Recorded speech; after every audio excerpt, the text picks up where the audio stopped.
আজকে তোমাদের একটা মজার জিনিস দেখাবো, সেটা হচ্ছে সমার্থক শব্দ বাংলায় বলে, যার ইংলিশ হচ্ছে সিমিলার ওয়ার্ড অথবা সিনোনিম। এগুলো ক্লাস 6 থেকে ইন্টারমিডিয়েট পর্যন্ত 1 নং এমসিকিউতে আসে সাধারণত।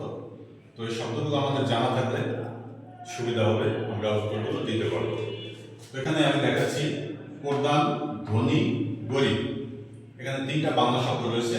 এই বাংলা শব্দগুলোর ইংলিশটা আমি দেখাচ্ছি। এখানে হচ্ছে main, head, principal, chief, staple, prime, major.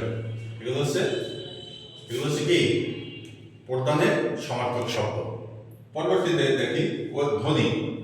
ধনী কয়েকটা ইংরেজি রয়েছে এখানে: rich, prosperous, wealthy, monied, opulent, wealthy, affluent, solvent, well off. অর্থ কি? ধনী। পরবর্তী শব্দটা রয়েছে গরিব। ধনীর বিপরীত শব্দ হচ্ছে গরিব। তো আমরা দেখবো এখানে কি রয়েছে: পোর, needy, ইম্পভারিশড, bankrupt, penniless, ইনডিজেন্ট, ill of. এর অর্থ হচ্ছে গরিব। শব্দগুলো মুখস্থ থাকলে, জানা থাকলে ছাত্রছাত্রী উপকৃত হবে। ষষ্ঠ থেকে ইন্টারমিডিয়েট পর্যন্ত সবাই উপকৃত হবে।